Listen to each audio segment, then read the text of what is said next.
Good afternoon. Session resume. Majority Leader, please. Mr. Speaker, I move to take up additional reference of business and request that the Secretary General be directed to read the titles of bills and resolutions on first reading, as well as communications and committee reports. I so move. Secretary General, please proceed with the reading of following. Thank you. Additional reference of business, bills on first reading. House Bill 5067, increasing the entry-level salary of public school teachers in basic education to salary grade 15 and teaching personnel in higher education to salary grade 17 and the minimum salary of public non-teaching personnel to 18,000 pesos by Representative Lazatin. Committee on Appropriations. House Bill 5068, mandating the establishment of a universal social pension for all senior citizens, providing for its adjustment based on inflation by Representative Lazatin. To the Committee on Senior Citizens. House Bill 5069, institutionalizing the circular economy framework by Representative Chuatay. To the Committee on Economic Affairs. House Bill 5070, strengthening the sugarcane industry by Representative Chuatay. To the Committee on Agriculture and Food. House Bill 5071, strengthening the E-Governance Act of 2015 by Representative Chuatay. To the Committee on Information and Communication Technology. House Bill 5072, imposing excise tax on single-use plastic bags by Representative Kimbo. To the Committee on Ways and Means. House Bill 5073, amending Section 10 of the Universal Health Care Act by Representative Kimbo. To the Committee on Health. House Bill 5074, granting a tax credit to physicians rendering applicable clinical services within public health facilities by Representative Kimbo. To the Committee on Ways and Means. House Bill 5075, further develop capability and establish expeditious transformation of the Department of National Defense and its bureaus by Representatives Luistro and Panaligan. To the Committee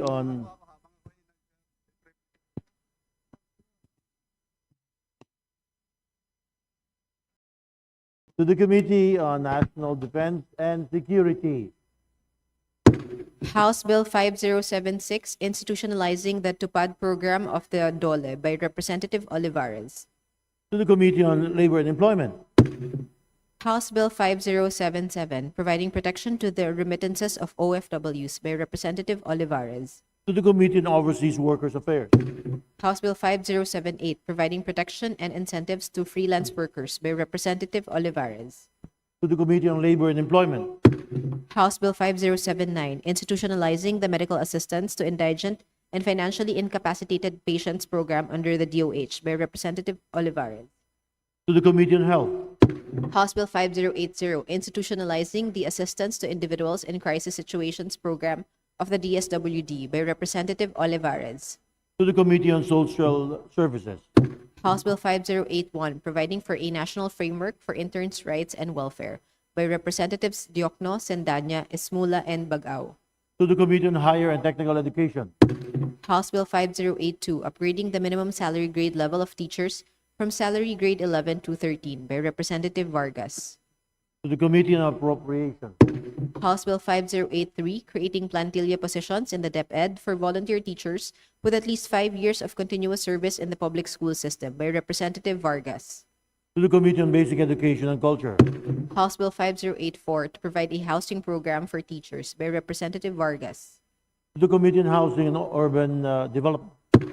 House Bill 5085, providing incentives to public school teachers who are assigned outside of their cities, municipalities, and provinces by Representative Vargas. To the Committee on Basic Education and Culture. House Bill 5086, establishing a comprehensive training program for teachers of children with disability by Representative Vargas. To the Committee on Basic Education and Culture.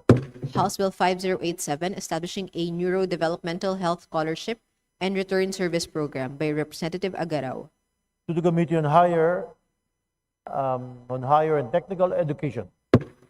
House Bill 5088, providing financial assistance, services, and protection to family caregivers of persons with autism, neurodivergence, and disabilities by Representative Agarao. To the Committee on Health. House Bill 5089, establishing Local Education Governance Reform Act of 2025 by Representative Agarao. To the Committee on Local Government. House Bill 5090 mandating government departments, offices, agencies, LGUs, and GOCCs to source a minimum percentage of electricity from renewable energy, establishing the state-led Renewable Energy Advancement Act by Representative Agarao. To the Committee on Energy. House Bill 5091 penalizing the withholding or taking of government financial aid from beneficiaries of social service programs by Representative Almario Chino Miguel. To the Committee on Social Services. House Bill 5092 establishing regional offices and provincial offices of the Philippine Drug Enforcement Agency by Representative Almario Chino Miguel. To the Committee on Dangerous Drugs. House Bill 5093 amending Section 4 of the Pantawid Pamilyang Pilipino Program by Representative Almario Chino Miguel. To the Committee on Poverty Alleviation. House Bill 5094 mandating government offices and/or establishments to allot at least 15% of their energy requirements to renewable energy by Representative Almario Chino Miguel. To the Committee on Energy. House Bill numbers 5095 and 5096 creating a branch of the RTC in Datu Odin Sinsuat and branches of MTCs in the 12th Judicial Region to be stationed in Datu Odin Sinsuat and Parang, Maguindanao del Norte by Representative Mastura. To the Committee on Justice. House Bill 5097 increasing compensation of social workers in government service by Representative Almario Chino Miguel. To the Committee on Social Services. House Bill 5098 institutionalizing the Reducing Food Insecurity and Undernutrition with Electronic Vouchers Refuel Program as a food stamp initiative to combat involuntary hunger by Representative Almario Chino Miguel. To the Committee on Social Services. House Bill 5099 regulating public solicitations by Representative Almario Chino Miguel. To the Committee on Social Services. House Bill 5100 establishing a social work scholarship program for deserving students by Representative Almario Chino Miguel. To the Committee on Higher and Technical Education. House Bill 5101 mandating the NDRRMC to provide a financial resilience program in the context of disaster preparedness by Representative Alba. To the Committee on Disaster Resilience. House Bill 5102 converting the extension campuses of the Southern Luzon State University in the city of Lucena and in the municipality of Tiaong, both in the province of Quezon, into regular campuses by Representative Suarez. To the Committee on Higher and Technical Education. House Bill 5103 granting the President of the Republic of the Philippines emergency powers to expedite the construction, rehabilitation, and repair of classrooms nationwide by Representative Asidre. To the Committee on Basic Education and Culture. House Bill 5104 creating the Health Emergency Auxiliary Reinforcement Team under the DOH by Representative Suarez. Committee on Health. House Bill 5105 converting the LTO located in Candelaria, Quezon by Representative Suarez. Committee on Transportation. House Bill 5106 creating a Congressional Commission on Agriculture by Representative Suarez. To the Committee on Agriculture and Food and Committee on Aquaculture and Fisheries Resources. House Bill 5107 strengthening the Department of National Defense proper by Representative Romualdo. To the Committee on National Defense and Security. House Bill 5108 creating additional divisions in the Court of Appeals, increasing the number of Court of Appeals justices from 69 to 78 by Representative Suarez. To the Committee on Justice. House Bill 5109 creating granting congressional franchise to Leyte 3 Electric Cooperative Inc. by Representatives De Gooc and De Jesus. To the Committee on Legislative Franchises. House Bill 5110 instituting a national land use policy by Representative Zubiri. To the Special Committee on Land Use. House Bill 5111 strengthening the special program in creative arts for junior and senior high school by Representative Zubiri. To the Committee on Basic Education and Culture. House Bill 5112 mandating the use of tethered caps on single-use plastic beverage containers by Representative Zubiri. To the Committee on Ecology. House Bill 5113 providing comprehensive maternal health care, including immunization for pregnant women by Representative Zubiri. To the Committee on Health. House Bill 5114 regulating the use of treatment technology for municipal and hazardous wastes by Representative Zubiri. To the Committee on Ecology. House Bill 5115 creating the Philippine Center for Disease Prevention and Control by Representative Zubiri. To the Committee on Health. House Bill 5116 establishing a framework for blue economy by Representative Zubiri. To the Committee on Economic Affairs. House Bill 5117, establishing road safety curriculum, campaign, and training by Representative Zubiri. To the Committee on Basic Education and Culture. House Bill 5118, providing for a system of redistributing and recycling food waste to promote food security by Representative Zubiri. To the Special Committee on Food Security. Resolutions, House Resolution 323, commending and congratulating Padel Pilipinas for its championship victory in the 2025 Asia Pacific Padel Cup held in Selangor, Malaysia by Representative Hernandez Ferdinand. To the Committee on Youth and Sports Development. House Resolution 324, recognizing, congratulating, and commending the Philippine National Volleyball Federation for successfully hosting the 2025 FIBA Volleyball Men's World Championship by Representative D. Faustino Michael Carlos. To the Committee on Youth and Sports Development. Communication, report dated October 1, 2025 of the Secretary General, House of Representatives, on copies of the following enrolled bills which were returned to the Senate on September 18, 2025, and to be transmitted to the Office of the President for His Excellency's consideration and signature pursuant to Section 18H, Rule 6 of the Rules of the House. Senate Bill 2868 and House Bill 10987 on the proposed Anti-Pogo Act of 2025, and Senate Bill 2960 and House Bill 11543 on the proposed Lifelong Learning Development Framework Act. Thank you. Majority Leader. Majority Leader. Mr. Speaker, may we recognize the guests of Deputy Majority Leader Jose Bong Teves Jr., Honorable Ann Matibag, Honorable Ramil Laurel Hernandez, Honorable Loreto Amante, Honorable Benjamin Agarao Jr., Honorable Walfredo Armand de Magilla Jr., Honorable Charisse Ann Hernandez, and Honorable Roy Gonzalez. These are the officers of the Philippine Councilors League or PCL in Laguna.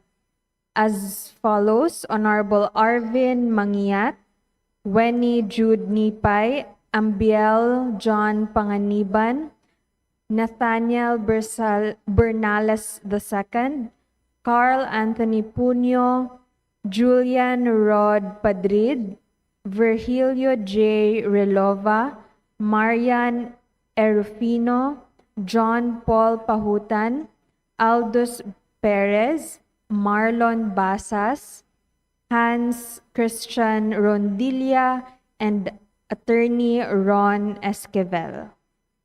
Thank you, Majority Leader. To the guests of Deputy Majority Leader and recently elected President of the Philippine Party List Coalition Incorporated, Honorable Jose Bong J. Teves Jr., to the officers of the Philippine Councilors League, Laguna, on behalf of Speaker Faustino Boji D. Welcome to the House of Representatives. Magandang hapon. Maraming salamat. Majority Leader, please. Mr. Speaker, I move that we recognize the guests of Honorable Representative Attorney J.P. Pajernos of GP Party List. Please proceed. We have with us today guests from Nampikuan, Nueva Ecija, the Municipal Mayor Mario G. Nacurom, Municipal Councilors Reginaldo C. Pascual, Roberto S. Marquez, J. Santos, Jervy Cruz, Kathleen Saclao, Municipal Administrator Franklin Macarayo, LGU employees Adrian Panogan, Vince Dunca, Neil Cabigao, Joy Dagman, Jonathan Garcia, and Alberto Roderos. To the guests of Honorable John Attorney J.P. Padiernos, GP Party List, from led by the Mayor, Municipal Mayor Mario G. Lacorum of Nampikuan, Nueva Ecija. Saan sila? Please stand out there. Magandang hapon on behalf of Speaker Faustino D. Welcome to the House of Representatives.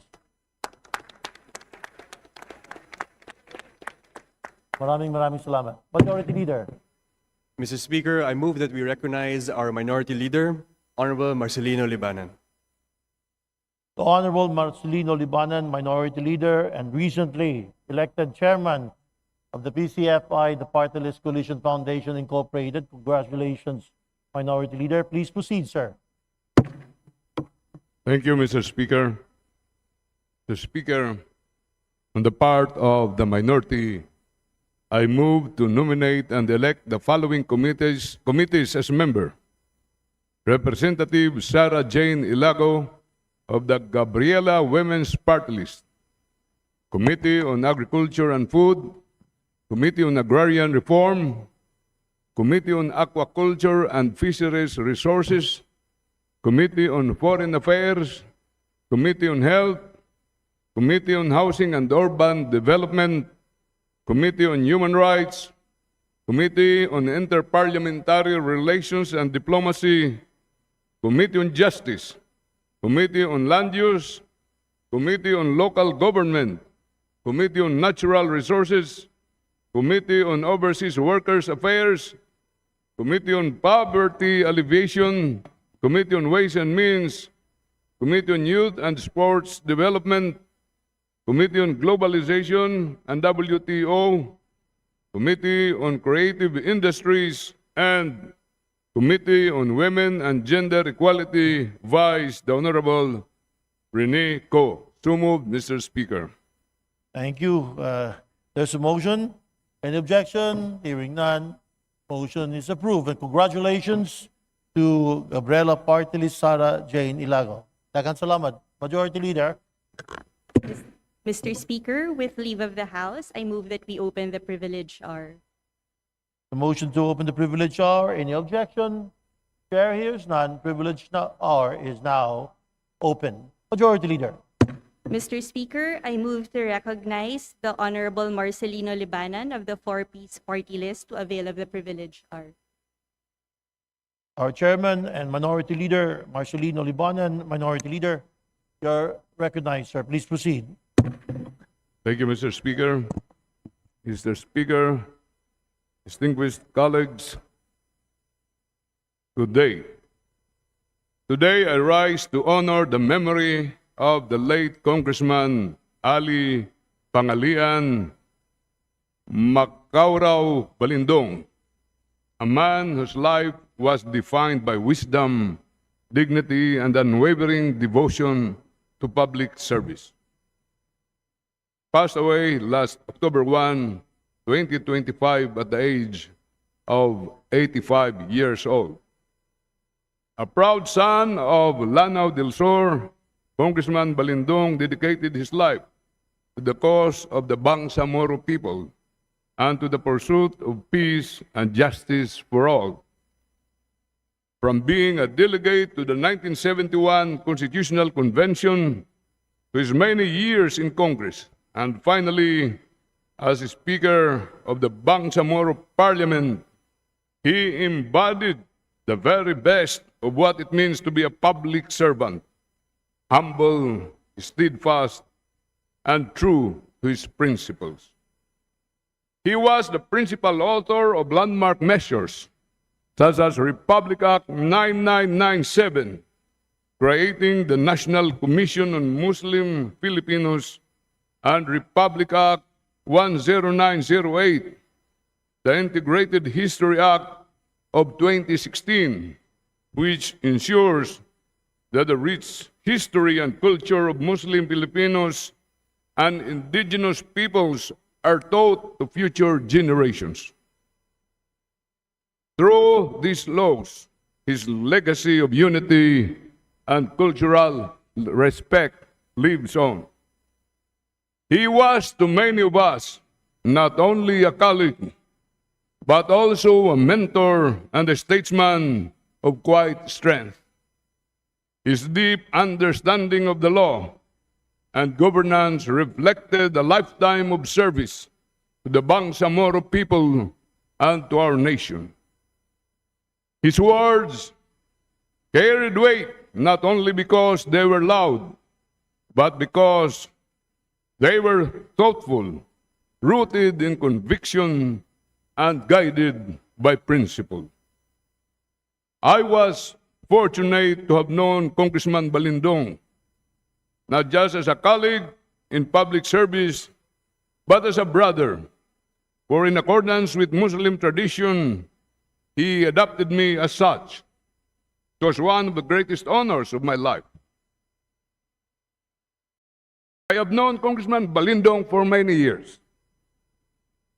Our acquaintance dating back to the second regional election of ARMM in September 1995. At the time, I was serving as Secretary General of the Lakas Youth when the late President Fidel V. Ramos directed me to proceed to Hulu-Sulong as one of the observers tasked to help ensure that peaceful conduct of elections. It was in my sincere desire to contribute to the cause of regional autonomy. It was there that I had the privilege of working with the late Representatives Diggs Zilangalin, John Macarambon, Vice Chairman Gadzali Jaafar, and Speaker Ali Pangalian Balindong. Those early days allowed me to see up close his calm resolve and his steadfast commitment to peace and self-governance. From that moment on, up to the establishment of the BARM, I witnessed firsthand how Congressman Balindong remained unwavering in his pursuit of genuine autonomy for the Bangsamoro. Our paths crossed again when I was serving as the Commissioner of the Bureau of Immigration, while he was lawmaker in the 14th Congress through the 16th Congress, which he served with distinction as Deputy Speaker. We served in different branches of government, but shared the same dedication to justice, integrity, and rule of law. I remember him as a principled man, patient and deeply respectful, even in disagreement.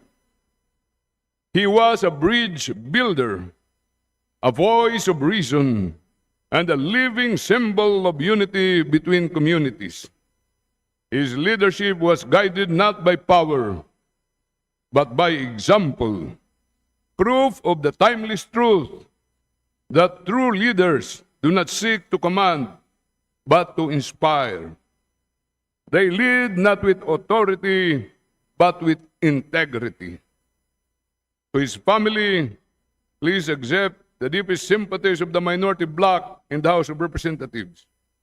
We agree with you, but we also celebrate a life of meaning and service, a life that has inspired countless others to serve with honor and humility.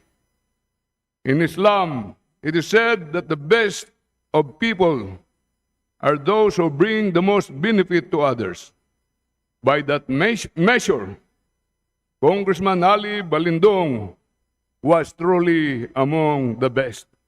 May Allah grant him peace, and may his memory continue to light our path of service to the Filipino people. Maraming salamat po. Thank you, Mr. Speaker. Maraming salamat, Minority Leader. Well done, well said, sir.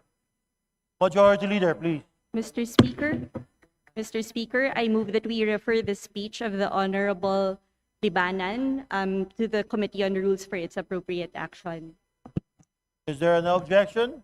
There hears none to the referral of the speech of Minority Leader Marcelino Libanan. Motion approved. Majority Leader. Mr. Speaker, before we proceed, may we recognize the guests of Congressman Attorney Timothy Joseph Tim Cayton from the Lone District of Vizcaya. His guests are as follows: Vice Governor of the Province of Nueva Vizcaya, Eufemia Dacayo, Board Members Eunice Galima Gambol, Flo de Monte Gerdan, Leah Tidang, John Babliing, Wilson Salas, Leonard Clemens Cadoy, Pablo Quindot, Don Rene Algura, Sangguniang Panlalawigan Secretary Moises Ruam Jr., and staff of the capital of the province of Nueva Vizcaya. The province of Nueva Vizcaya, led by Vice Governor Eugenia Gayo, Court Gallery, right. Hello, good afternoon. And board members, guests of Congressman and Attorney Timothy Joseph Tim E. Cayton, on behalf of Speaker D, welcome to the House of Representatives. Magandang hapon sa inyo lahat. Thank you, thank you. Majority Leader. Mr. Speaker, I move to recognize Representative Ricardo Cruz Jr. from the Lone District of Taguig City, Pateros, for his privilege hour. Please proceed, sir.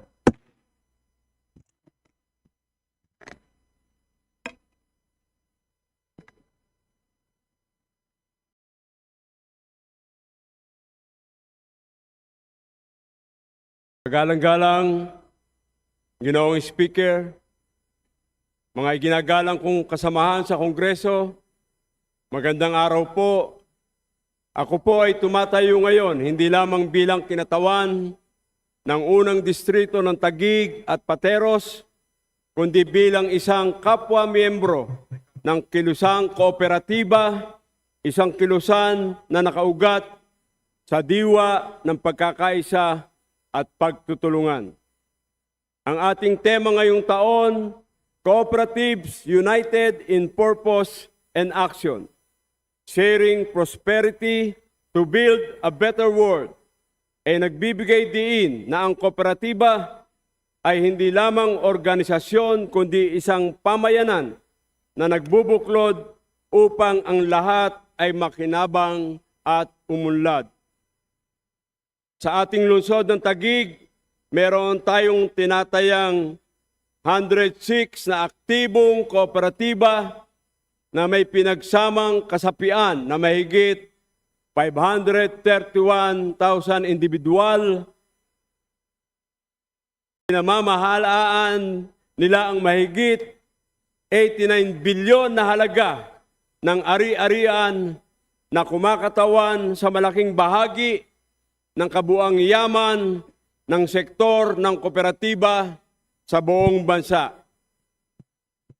Narito rin ang ating lungsod, ang dalawa sa pinakamalaking kooperatiba sa buong Pilipinas, ang ACDI, Multipurpose Cooperative at Philippine Army Finance Center Producers Integrated Cooperative, na patuloy na kinikilala hindi lamang sa kanilang lawak at laki, kundi sa kanilang maayos na pamahala at malawak na kontribusyon sa lipunan.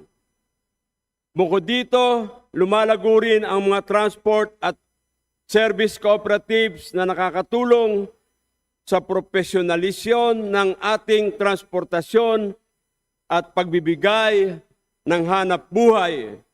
Gayon din ang mga community at multipurpose cooperatives na nakaugat sa ating mga barangay at paaralan, microfinance at suporta sa kabuhayan ng mga pamilya. Ginoong Speaker, malinaw ang epekto ng kooperatiba sa ating komunidad. Hindi lamang sila tagapamahala ng ari-arian, sila ay tagapagtaguyod ng pag-asa sa Taguig, Pateros. Marami na silang naisakatuparan para sa ating mga mamayan. 60 kasapi ng kooperatiba sa Taguig ang nakatanggap ng food cards mula sa DOLE bilang tulong sa kabuhayan ng kanilang mga miyembro. Kalakip ang pagsasanay sa tamang pamamahala ng negosyo at libreng health check-up. Bukod sa mga pagsasanay, ang Taguig Cooperative Development Office ay aktibo ring nagsasagawa ng mga programa tulad ng handholding caravans para sa sertifikasyon at pagsunod sa regulasyon. libreng webinars para sa pamalakad at pamamahala ng kooperatiba, mga seminar sa inobasyon at kasanayan sa negosasyon para sa mga leader at mga livelihood support gaya ng food cart, distribution kasama ng pagsasanay at health checks. Sa pamamagitan ng mga outreach at community giving, nakikibahagi rin sila hindi lang sa pagpapaunlad ng kasapi kundi sa pag-aalaga ng komunidad. Ito po ang tunay na mukha ng kooperatiba, pagbibigay ng oportunidad, pagpapalakas ng kabuhayan at pagbabago ng buhay. Hindi lamang para sa kanilang kasapi, kundi para sa buong komunidad. Mga kasama, ang kooperatiba ay buhay na halimbawa ng bayanihan sa ating makabagong lipunan. Sa pamamagitan nito, naipakita ang tunay na diwa ng pagtutulungan at pagkakapantay-pantay. Bilang isang kongresistang nagmula rin sa hanay ng kooperatiba, pinapangako ko na patuloy kong ipaglalaban ang kanilang kapakanan. Isusulong ko sa kapulungang ito ang mas malakas na pulisiya upang suportahan ang digitalisasyon, dagdag ng akses sa kapital at mas malawak na proteksyon sa kanilang operasyon. Sa pagtatapos, nais kong idiin ang pagkakaisa ng mga kooperatiba ay hindi lamang para sa kanilang kasapi, kundi para sa mas malawak na lipunan. Cooperatives united in purpose and action, sharing prosperity to build a better world. Isang adhikain na ating sama-samang isusulong para sa mas maunlad na Taguig, Pateros at buong Pilipinas. Maraming salamat, Mr. Speaker, at mabuhay ang sektor ng kooperatiba. Maraming salamat, Long District Taguig City, Pateros, Congressman Representative Ricardo S. Cruz Jr. Ading Cruz. Majority Leader. Mr. Speaker, before we proceed, may we acknowledge the guests of the Honorable Representative Dean Asistio of the 3rd District of Caloocan. Here with us today are the Quezon City Councilors, Councilor Doray Delarmante and Councilor Wency Lagumbay. The guests of Congressman Representative Dean Asistio, Quezon City. Saan po sila? Councilors. Front. Welcome on behalf of Speaker Faustino Boje D. III. Welcome to the House of Representatives. Maraming salamat po. Majority Leader.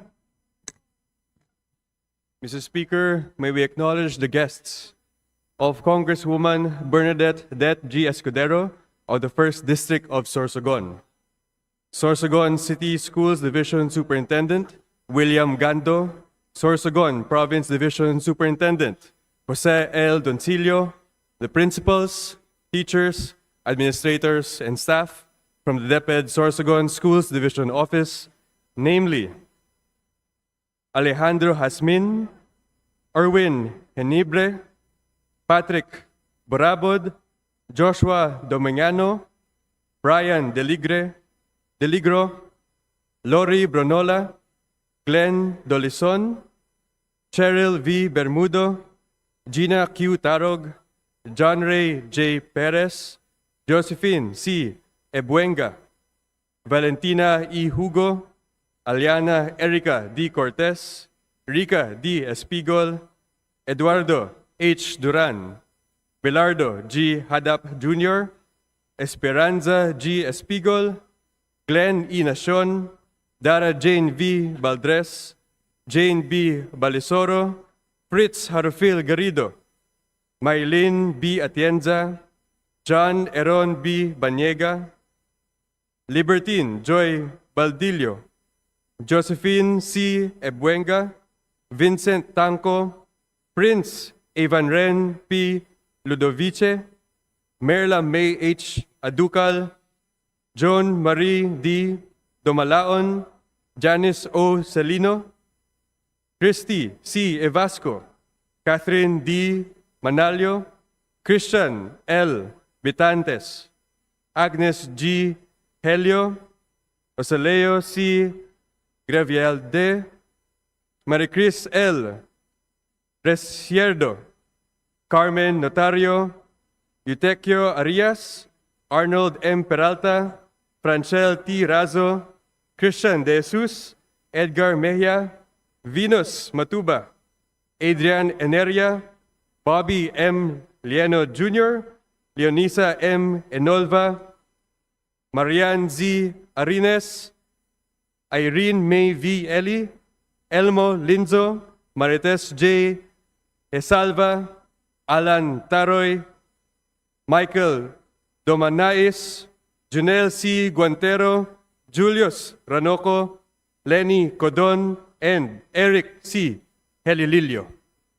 Maraming salamat, Majority Leader. To the guests of the Vice Chair, APRO, Deputy Majority Leader, Bernadette D. Escudero, to the Sorsogon City School Division, led by William Gando, and officers in front of us, on behalf of Speaker Faustino Boje G. D. III, welcome to the House of Representatives. Magandang hapon. Majority Leader. Mr. Speaker, I move to recognize the gentleman from the Co-op NATCO party list, the Honorable Felimon Espares, to avail of the privileged hour. Felimon Espares, Congressman, you are now recognized, sir. Please proceed. Thank you, Mr. Speaker. Mr. Speaker, dear colleagues and the House of Representatives, I rise today as a matter of personal and collective privilege. This October, we celebrate the National Cooperative Month with the theme, Cooperatives United in Purpose and Action, Sharing Prosperity to Build a Better World. This coincides with the theme of the 2025 International Year of Cooperatives Build a Better World. This also marks the second time that the United Nations has declared the International Year dedicated to cooperatives, the first time being in 2012. This year's slogan of Cooperatives Building a Better World is not just some mere rhetoric.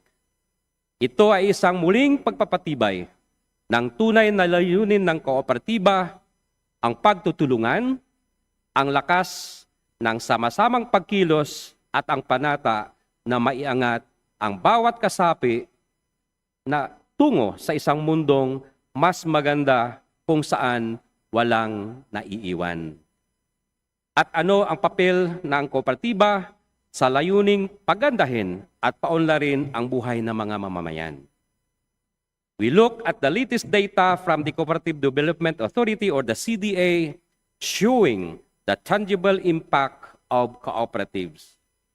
Hindi tulad ng mga korporasyon kung saan ay ang kita ay napupunta lamang sa ilang tao.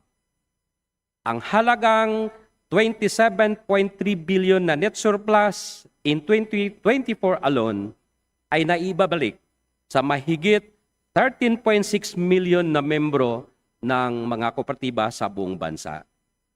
Bukod pa dito, nakipag-generate ng kabuhayan ang mga kooperatiba para sa mahigit 335 employees or employment opportunities sa buong bansa. Cooperatives are also able to provide accessible and affordable credit, having released over 365 billion in loans for livelihood activities such as agriculture, trading, and manufacturing, as well as for the provincial loans needed for education, medical needs, and even house construction and repairs, among others. In terms of agriculture, marami na pong nakabili ng mga sarili nilang lupa, pinalawak at pinaunlad ang kanilang mga sakahan o kabuhayan at patuloy na umaasinso sa tulong ng kanilang kooperatiba na nagbibigay ng technical at financial assistance. Sa pamamagitan ng mga pautang na ito, natutulungan nila ang libu-libong membro kabilang na sa mga tinatawag na unbankable sector. Ang mga taong madalas hindi tinatanggap ng mga tradisyonal na bangko. Ngunit, niyakap ng ating mga kooperatiba para ay sila mabigyan ng pagkakataon na kumita at magkaroon ng pangkabuhayan. These cooperatives are able to give quality services and extend loans at affordable interest rates because of the tax-exempt privilege granted to cooperatives under Republic Act number 9520 or the Cooperative Code of the Philippines. But let us this be clear. Cooperatives are not tax-exempt for sake of privilege.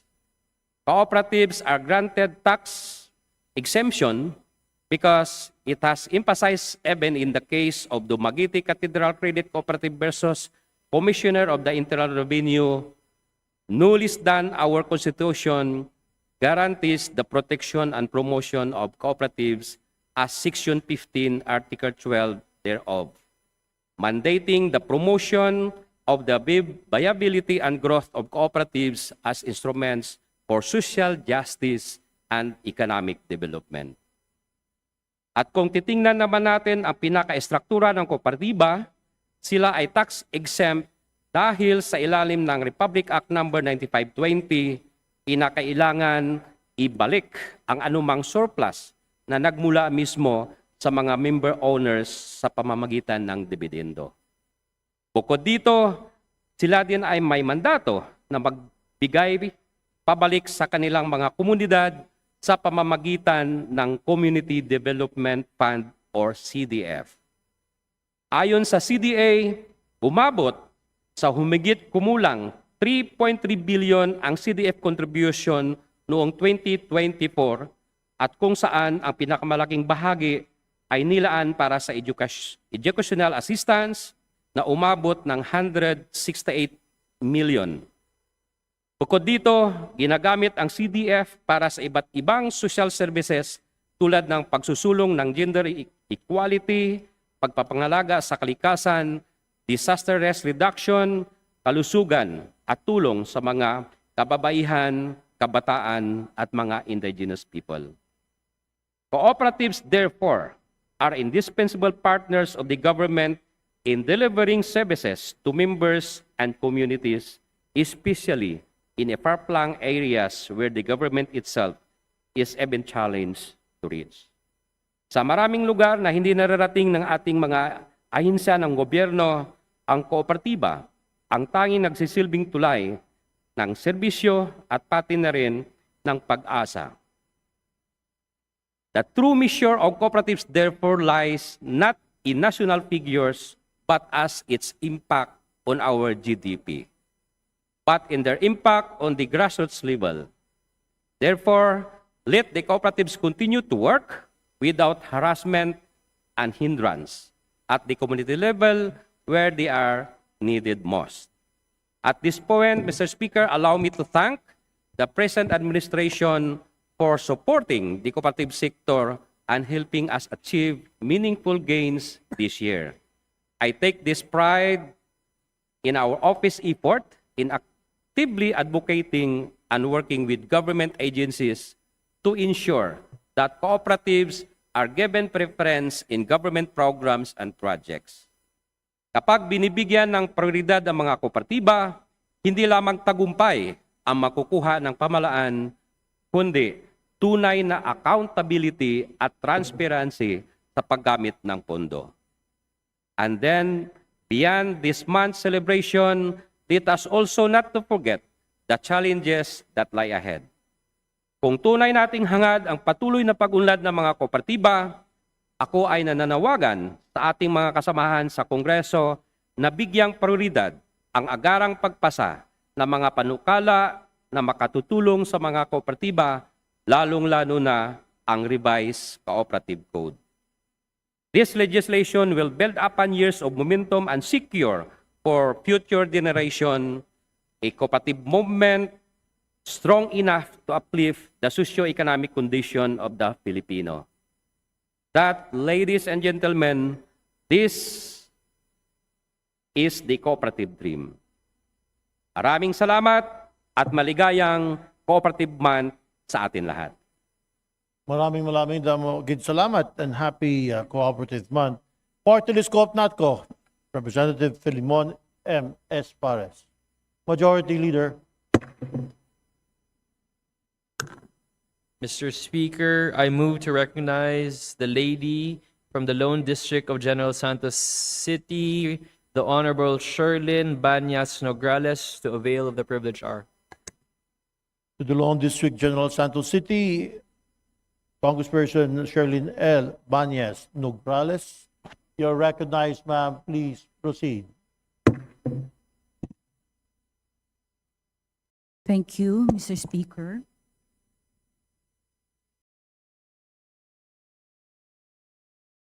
Mr. Speaker, honored guests, fellow members of this August Chamber, good afternoon. Magandang hapon po sa lahat. I rise today on a matter of both personal and collective importance. It is my duty to place these facts on record, not only to uphold the trust of my constituents, but also to ensure that accountability is properly directed.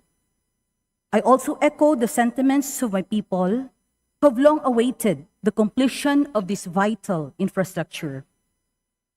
May I speak, therefore, of the Mabuhay Underpass and Interchanges project in General Santos City, a development that once promised to ease traffic congestion, stimulate economic growth, and enhance mobility for thousands of commuters, yet now remains stalled, caught in a web of delays and uncertainty. In the recent months, this issue has captured national attention, including in the media and the Senate. Unfortunately, misinformation and disinformation had been circulated, raising doubts about the project and casting unwarranted blame. We cannot allow confusion to prevail. It is therefore imperative that we separate fact from fiction, so Congress and the Filipino people may clearly see what truly transpired. Only through transparency can we restore trust, complete this project, and ensure its lessons serve a clear blueprint for accountable and effective governance. May I direct your attention? Sa General Santos City sa Mindanao, may idinulog din sa aming programa na underpass sa National Highway. Sana mabawasan ang lumalalang traffic sa syudad ng General Santos o GenSan, taong 2022, sinimulan daw itayo ang Mabuhay Underpass at ang inilaang pondo para rito, 659 million pesos. Makalipas ang 4 na taon,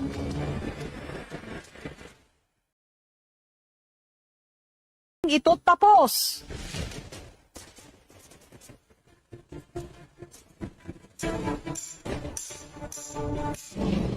At sa halip daw na pagaanin nito ang traffic sa lungsod, lalo pang lumala. Mahirap talaga dahil perwisyo sa trabaho. Pero, alos nila mo man, okay na kayo na. May mo naman ang swimming pool natin. Ang kontraktor, ang Vicente T. Lau Construction Corporation na nakabase sa Davao City. At ang sponsor ng proyektong ito, si Congresswoman Sherlyn Banyas. I've been meeting with DPWH para malaman natin, because I really wanted to get to the bottom of things. What went wrong? Ano ba talaga yung nangyari? Yung pera ba nagagamit sa tama? Unfortunately, natulog ng sobrang 1 taon. Bakit ba? No, kasi I wasn't there. Hindi na ako public official that time. Pero, tininan ko naman sa budget, ang original proposal is 650 million. Ang nakita ko, umabot na ng 850. Saan napunta ang difference na more than 100 million actually? I'm so confused. Isa sa talagang nakakabahala na reklamong tinugon sa akin ay ang Mabuhay Underpass National Highway sa General Santos City. The completion of the underpass, which broke ground on June 23, 2022, was originally set on September 2024. But if you visit Gensan, Mr. President, the underpass is far from finished. Ang kontraktor na nasabing proyekto ay ang Vicente T. Lau Construction. According to the people of Gensan, the traffic they experienced was really due to poor traffic management. Therefore, the underpass was actually unnecessary. Hindi talaga pinag-isipan ng project na ito. Sa katunayan, sabi po ng proponent ng proyekto, pinalagyan niya ng LED walls ang underpass dahil gusto niya ito maging tourist destination. Kung ano-ano talaga naisip ng mga tao kapag hindi nila pera ang ginagastos. Nagiging matalino ang ilan sa mga Pilipino kapag pera ang pinag-uusapan na pwedeng ilagay sa kanilang bulsa. Ngayon po, ang defective na underpass ay pinag-iipunan ng tubig na parang fish pond. You see, water being pumped out from below even if it did not rain. It is causing so much traffic because the open lanes are full of deep potholes. According to the DPWH Notice of Awards and various contracts covering the Gensan Underpass project, the total cost of the project is 657 million pesos. Bureau of Construction Director Alan S. Borromeo said, the contractor performance is strictly monitored. Pero bakit ang daming kapalpakan? Gensan's struggle is not merely local. It signals deeper nationwide problems in infrastructure governance. When planning falters, execution fails, and accountability is absent, the promise of development collapses. Unless we act with urgency and resolve, the same costly mistakes could strike any district tomorrow. The notice to proceed for the project was issued on July 4, 2022, 4 days after my tenure in the 18th Congress has ended on June 30, 2022. It began with great promise, a 650 million investment to ease traffic, reduce travel time, and drive economic growth for our city and the entire Soxargen region. 4 packages, 32 months, completion by December 2024. That was the dream, Mr. Speaker. That was the plan. Let me first set the record straight. This project is being implemented solely by the Department of Public Works and Highways Central Office. I had no participation whatsoever in the contract award process, which notably was granted not to the lowest bidder, but to a contractor selected after 4 other bidders were disqualified. It is worth noting that this contractor had already experienced serious negative slippage in the previous vital infrastructure project in General Santos City, particularly General Santos City International Airport. Furthermore, the budget preparation and initial allocations under General Appropriations Act for fiscal 2019 and 2020 were completed even before I assumed office in the 18th Congress in November 2019. But DPWH Region 12 was not able to implement the project and hence endorsed the allocated funds to DPWH Central Office. Contrary to what has been said, this project did not appear overnight. Its conception was the result of years of persistent local and regional advocacy to ease traffic congestion in General Santos City. As early as 2015, the Sangguniang Panglungsod of General Santos City passed Resolution 519 urging DPWH to prioritize an overpass or underpass at the National Highway Bulaong-Mabuhay Junction. Subsequent resolutions in 2016 reinforced this call, pushing for feasibility studies, prioritization, and construction of a 4-lane underpass or overpass structure as warranted. Finally, in 2019, a comprehensive traffic impact study carried out jointly by DPWH and City Government of General Santos confirmed that underpass was the most effective solution to the city's congestion problem. Thus, it is very clear that this project has already been in the pipeline years before I assumed office as representative of then 1st District of South Cotabato and General Santos City. My role began only at the stage of ensuring that this long-requested project was finally granted funding support at the national level. In fact, in that same year, the Sangguniang Panglungsod of General Santos City passed a resolution requesting my office to endorse the inclusion of the project in the national budget amounting to 1.2 billion for the establishment of an underpass. In 2020, the Regional Development Council, or RDC 12, formally endorsed the project under DPWH Fiscal Year 2020 budget through Resolution Number 29. The City Development Council of General Santos City reinforced this commitment, declaring underpass as among one of the city's top priorities for Regional Development Council 12 and all relevant national agencies to consider.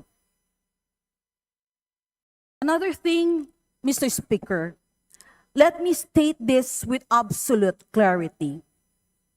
The decision to build an underpass was neither whimsical, capricious, or arbitrary. It was a conscious and strategic choice anchored on data, driven by collective vision for a modern and efficient General Santos City. This was not a product of impulse or opinion, but the outcome of feasibility studies, consultations, and comprehensive traffic impact study, all of which pointed to the underpass as the most viable solution to congestion based on the following compelling reasons.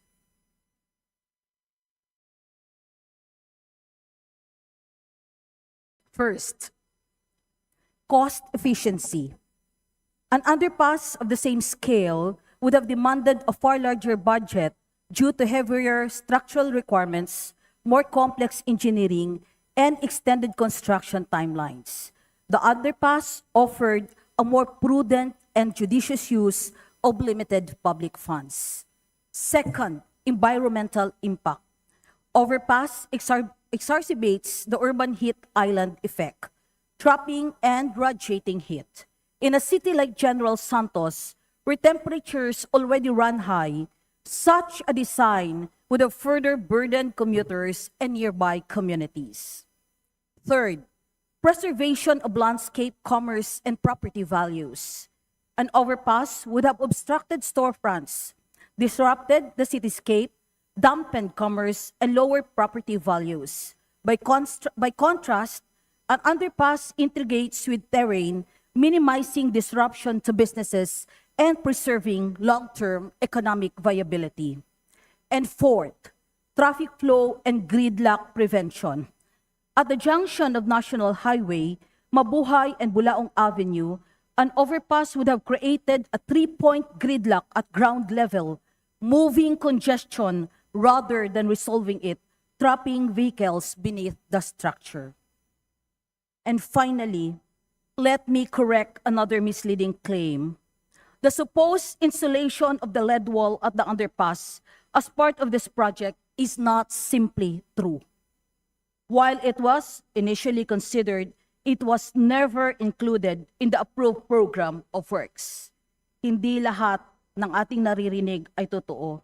Not everything we hear is true. Funding was programmed through a multi-year obligation authority totaling to 650 million.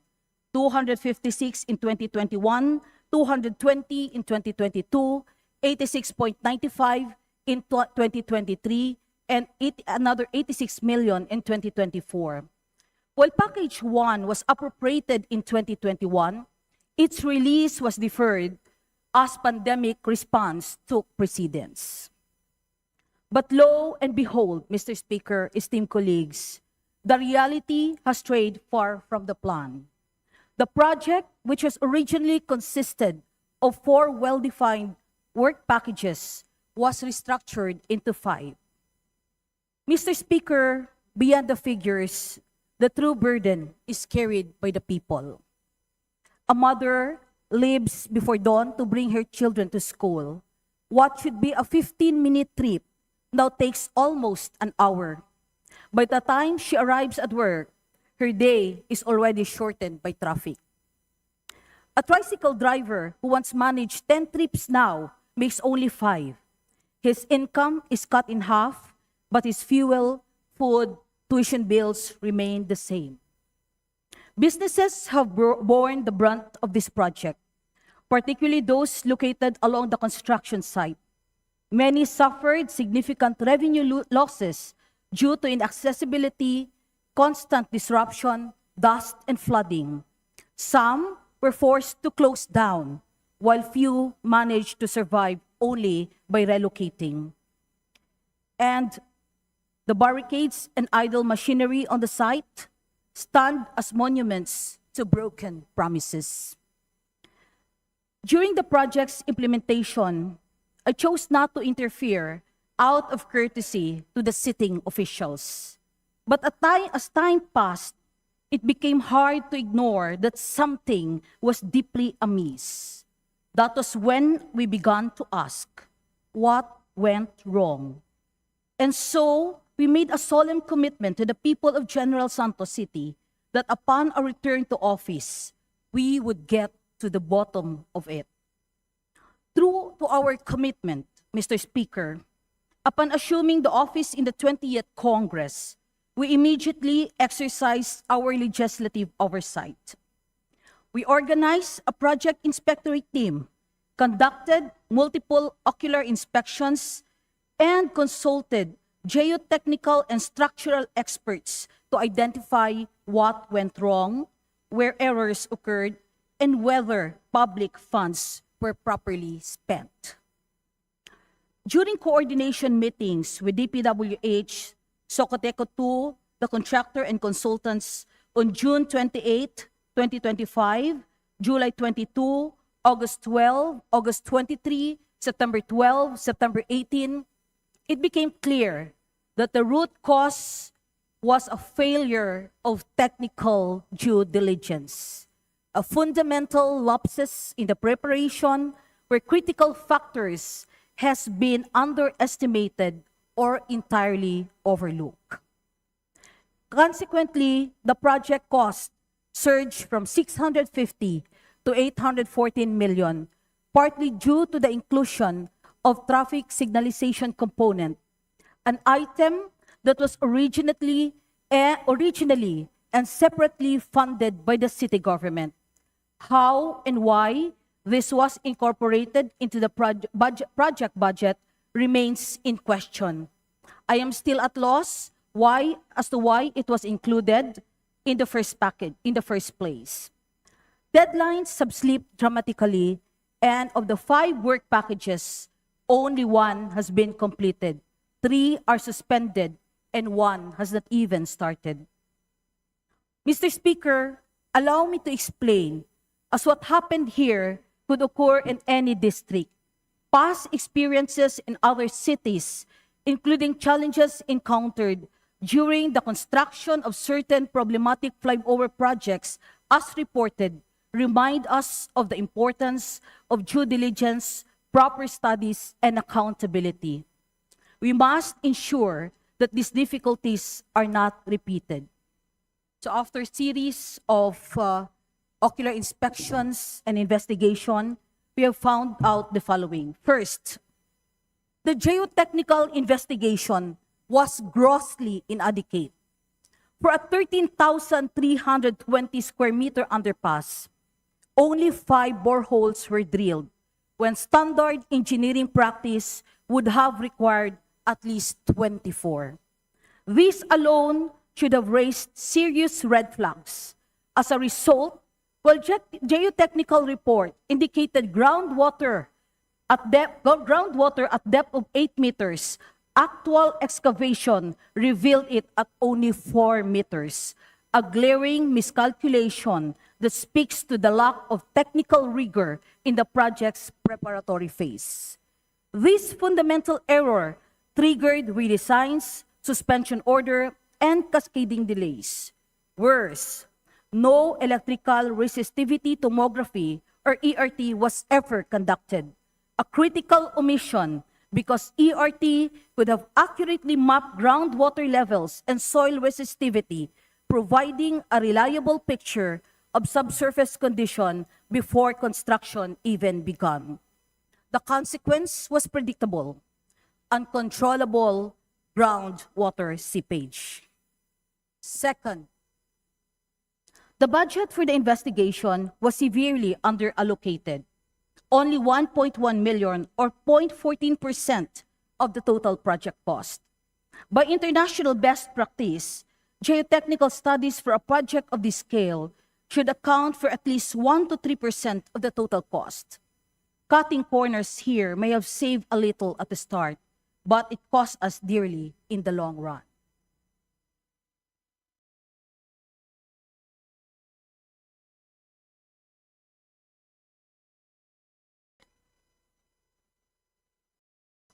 Third, the catchment capacity was disproportionately small compared to actual rainfall volumes. It was originally designed to hold only 97 cubic meters of storm water runoff, later revised to 132 cubic meters. For an underpass of an area of 13,320 square meters, the highest monthly rainfall of 118.1 millimeters under normal conditions, according to DOST Pag-asa report on climatological normals for General Santos City, would generate approximately 1,570 cubic meters of storm water runoff, nearly 12 times the reservoir's 132 cubic meter capacity. Under the highest monthly rainfall of 189.5 millimeters under extreme condition as documented in the DOST Pag-asa report, runoff would reach around 2,500 cubic meters, nearly 19 times the reservoir's capacity. Mr. Speaker, these figures prove beyond doubt that the reservoir as designed is not only undersized, but dangerously incapable of serving its purpose. Fourth, variation and suspension orders gravely undermine progress, some dragging on for nearly a year just to secure approval. Midstream changes derailed sequencing and triggered cascading delays. Mr. Speaker, these findings paint a troubling picture of systemic failure. A chain of errors that began with inadequate studies was compounded by underfunding of geotechnical investigation and culminated in flawed design and slow execution. The data are clear. Investigations were incomplete, budgets severely underallocated, the reservoir undersized, and red tape obstructed timely approval of variation orders. These are not mere lapses in judgment, but outright failures of governance, planning, and accountability.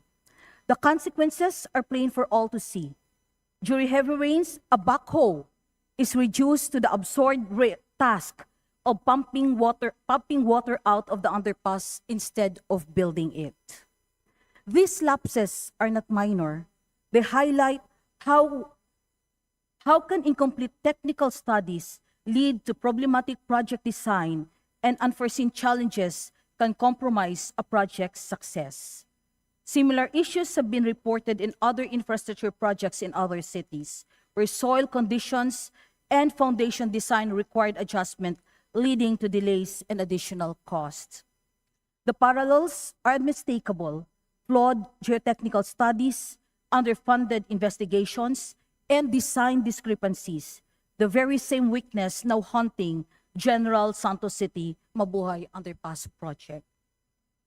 If we do not act now, if we fail to enforce accountability, strengthen oversight, and demand competence, the Mabuhay Underpass will not only reflect the DPWH's incompetence, echoing the embarrassment of other cities' failed projects, but may also become General Santos City symbol of wasted opportunity and eroded public confidence. And so, what do we have now?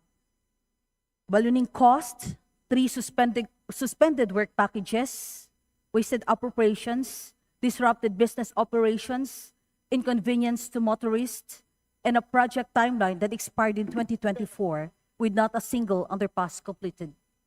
The site, instead of easing traffic, has become bottleneck, and worse, a source of national ridicule on social media, mockingly portrayed as giant swimming pool. Implications are serious. Escalating costs without result. Taxpayers pay more, but see little in return. Suspended works and missed deadlines. With 3 of 5 packages suspended and 32 months completion, period-long lapse, the timeline is irretrievably broken. Third, diminishing public trust.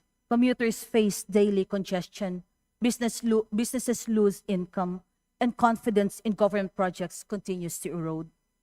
Instead of progress, this underpass risks becoming a monument to inefficiency and waste. Colleagues, the government has established clear standards to prevent failures like this. DPWH guidelines allow only up to 15% negative slippage, a threshold this project has already breached. Quality assurance program require accurate geotechnical surveys, but groundwater miscalculation is a glaring lapse. And under COA Circular 2012-003, unjustified delays amount to irregular, unnecessary, and wasteful expenditures. Had these safeguards been enforced, Mr. Speaker, we would not face ballooning costs, suspended works, and growing public frustration. This representation has pursued every avenue to demand accountability and enforce corrective action. Even before formally returning to this chamber in the 20th Congress, we took action. On June 2, 2025, we wrote the chairperson of COA to raise urgent concerns about the underpass project. By June 28, 2025, we confronted DPWH officials and the contractor to expose the grim realities on the ground. These were not acts of someone waiting for authority. They were deliberate actions of one determined to protect the people's trust. These efforts stand as clear expression of our unwavering commitment to responsible oversight, genuine support for progress, and safeguarding of public interests, free from the trappings of grandstanding or politics. Yet, the persistence of these failures show that oversight alone is not enough. What we face is a deep rot, flaws in planning, technical execution, and project management that, if left unchecked, will continue to drain public funds and betray public trust. Yung nangyari po dito sa General Santos, hindi lang po dito nangyari, I'm sure that other district is happening as well. This is an infrastructure governance crisis of national scale, one that wastes taxpayers' money, paralyzes communities, erodes faith in government itself. Unless systemic reforms are made, this underpass will not only remain unfinished, it will stand as monument to inefficiency and neglect, and so other infrastructure projects similarly situated. We therefore urge the Committee on Public Works and Highways to investigate, in aid of legislation, the causes of delay, utilization of funds, the deficiencies in geotechnical studies, the underfunding of investigations, and design discrepancies in this project. From this experience, we must craft measures that will strengthen the implementation of public infrastructure and ensure that no project ever again suffers the same fate. We urge the Department of Public Works and Highways to conduct an immediate technical review and redesign of the project to address the persistent groundwater seepage, to reassess the capacity of catchment basin. In doing so, DPWH is further enjoined to undertake a more extensive geotechnical investigation and to conduct ERT or electrical resistivity tomography to obtain accurate subsurface data that will guide proper engineering intervention and ensure the long-term integrity of the structure. It is hoped that, as a matter of national policy, comprehensive geotechnical investigation should precede every project of this scale. At this stage, it is both prudent and necessary to conduct ERT alongside thorough geotechnical studies. Think of ERT as a safety scan for the ground, much like a prenatal or ultrasound checks a baby's well-being before birth. It allows engineers to detect hidden soil and groundwater conditions, ensuring decisions are guided by solid science rather than guesswork. My dear colleagues in this august chamber, let us rise above partisan lines and stand united in demanding accountability. We are the guardians of people's money and the stewards of their trust. If we fail to act decisively, we risk normalizing negligence and waste in every corner of our infrastructure program. This is not just about General Santos City. It is about setting a national standard that says public funds must always be spent with integrity, competence, and responsibility. Mr. Speaker, my dear colleagues, the Filipino people are watching how we respond. Their mobility, their businesses, their faith in the government depends on how well we deliver. When deadlines lapse, funds are wasted, and accountability is absent, people do not merely lose patience, they lose trust. And once trust is broken, it is hardest to rebuild. Let us therefore send a clear message. Inefficiency will not be tolerated, negligence will not be rewarded, and public funds will never be treated as an afterthought. Let us restore public trust in infrastructure governance so that this project and every project under our watch truly delivers progress for the Filipino people. And finally, may we respectfully request that a copy of this speech be furnished to Senator Raffy Tulfo and DPWH Central Office for their consideration and guidance. Again, guidance. Accurate data are vital for sound decision-making or for ensuring effective and transparent oversight. We likewise extend our appreciation to Ms. Jessica Soho and Kapuso Mo Jessica Soho team for the balanced and comprehensive reporting, which not only brought this issue to the forefront of public discourse, but also empower the people of General Santos City to demand accountability and transparency. We also thank and acknowledge Senator Tulfo for highlighting this matter at the national level. Even some details initially reported may have required further research and clarification.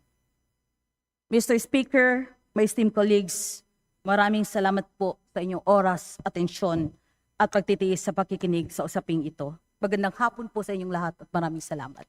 Maraming salamat. Daghang salamat, Congresswoman Banyes Nograles.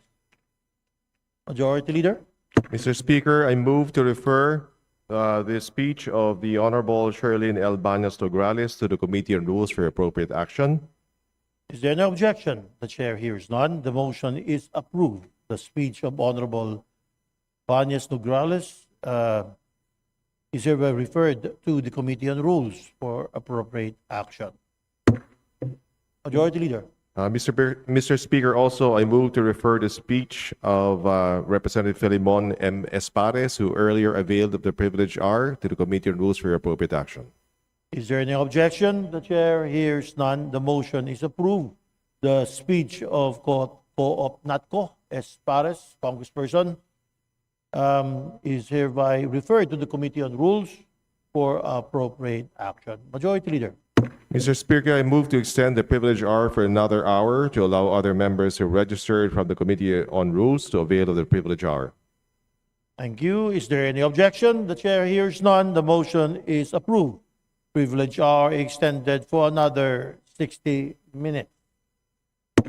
Mr. Speaker, I move to recognize the Honorable Representative Jose Manuel Tadeo Chel I. Jokno of the Akbayan Party List to avail of the privilege hour. Party List Akbayan, Representative Jose Manuel Tadeo Chel I. Diokno. You have the floor, sir. You're recognized. Please proceed. Thank you, Mr. Speaker, distinguished colleagues. I rise on a personal and collective privilege to raise a fundamental concern on the ballooning unprogrammed appropriations in the national budget.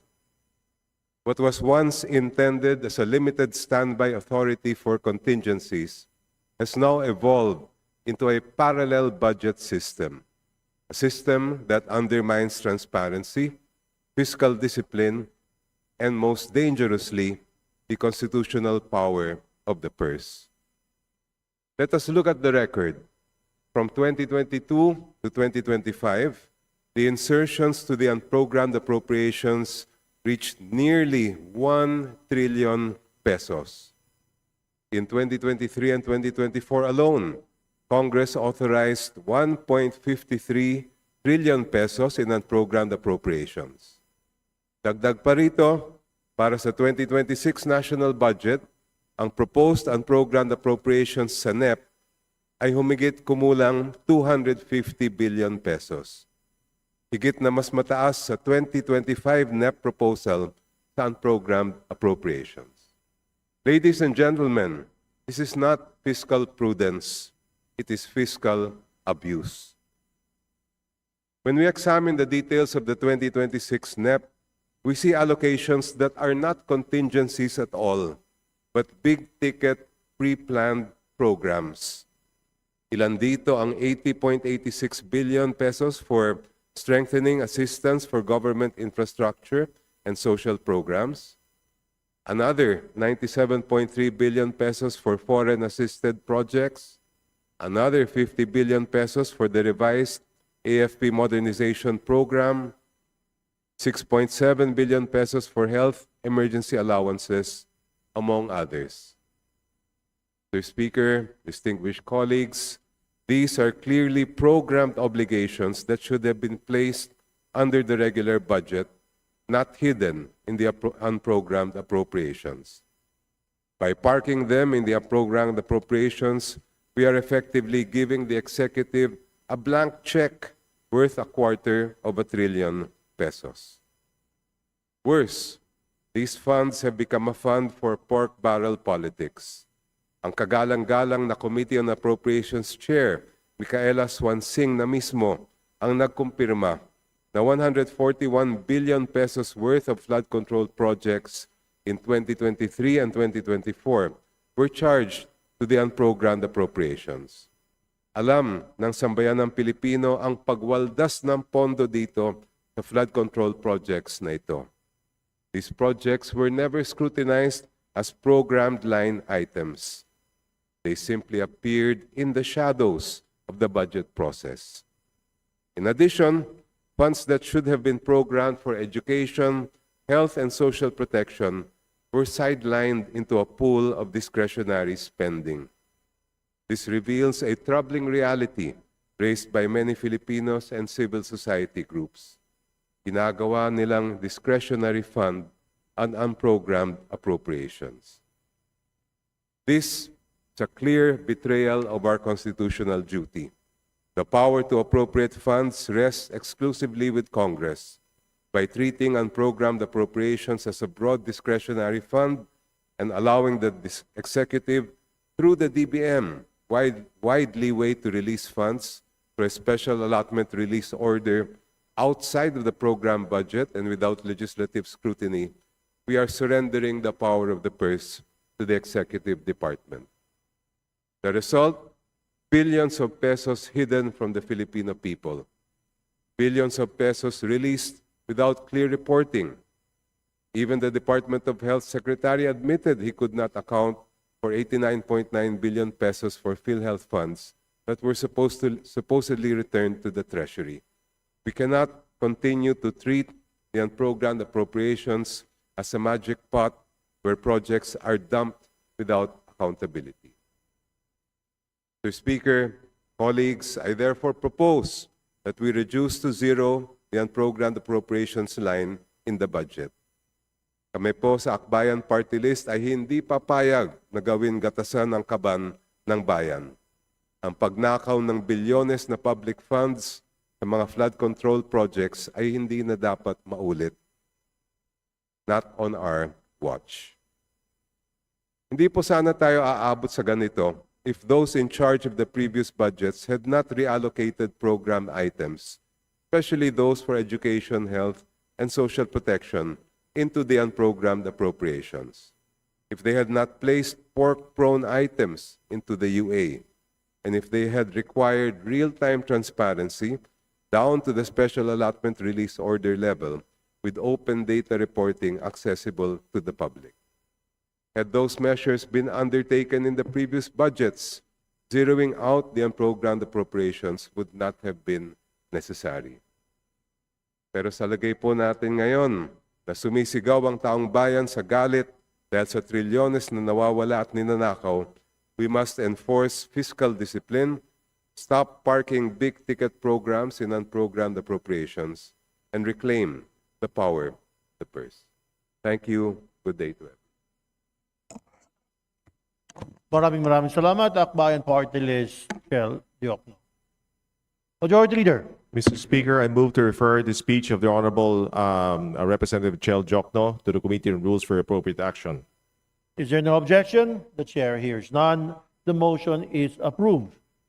The speech of Honorable Akbayan Party List Chel Diokno is hereby referred to the Committee on Rules for Appropriate Action. Majority Leader. Mr. Speaker, I move to recognize the Honorable Representative Sara Jane I. Ilago of the Gabriela Party List to avail of the privilege hour.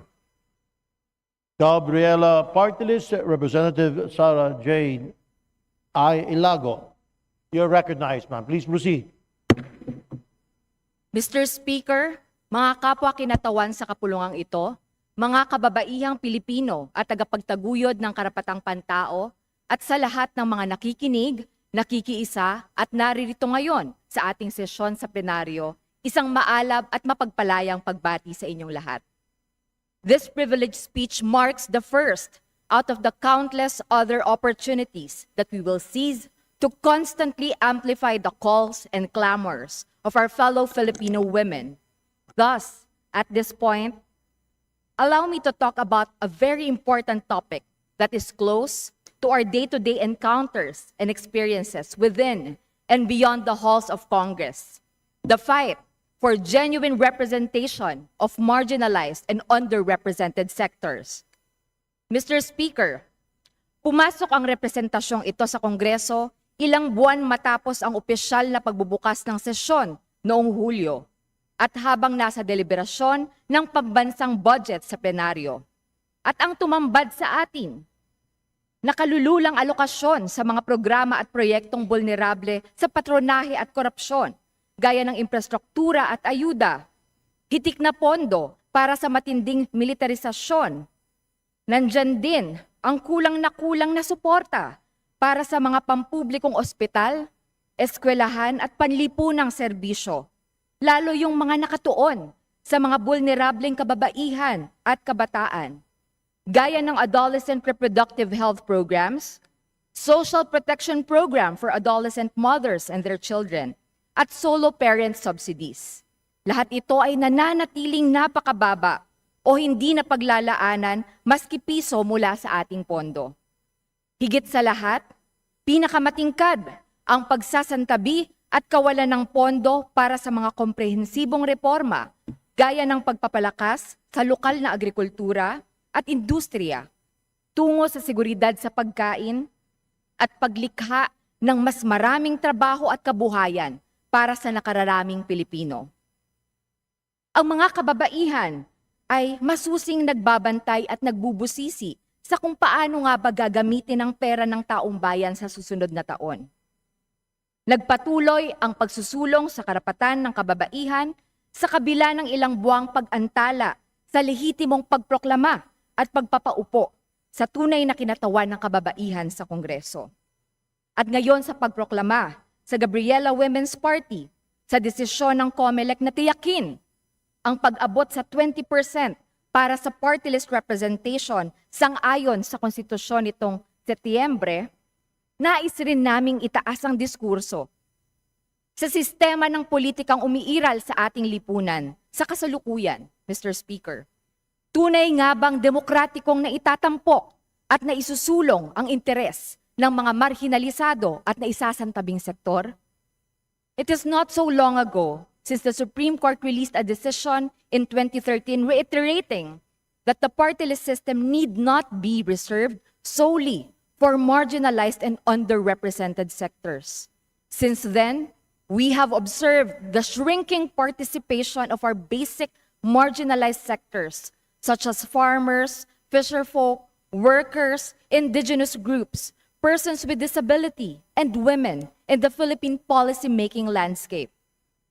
Liban sa kumikitid na espasyo para sa politikal na partisipasyon ng kababaihan at iba pang marginalisadong sektor, mahalaga ring pag-usapan ang tahasang atake at panggigipit para patahimikin at patigilin ang mga kababaihang aktivista, organisador at tanggol karapatan sa paggampan sa kani-kanilang mahalagang gawain.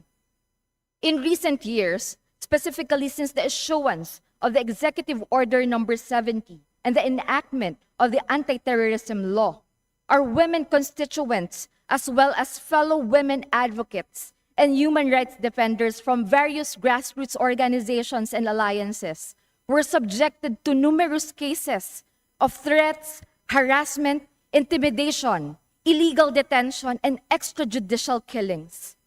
Even the Supreme Court declared red tagging, vilification, labeling, and guilt by association as acts that threaten a person's right to life, liberty, or security. This is also affirmed by international institutions such as the United Nations, wherein UN Special Rapporteur Irene Khan recognized the dangers brought about by red tagging that often resulted in unlawful surveillance, attacks, arrest, and killings. Mr. Speaker, we also called on the Commission on Human Rights and this very House Committee on Human Rights to investigate these widespread and systematic attacks against women, human rights defenders, and advocates, where most of the cited cases involved constituents of Gabriela Women's Party and were also reported as perpetrated by reported state forces.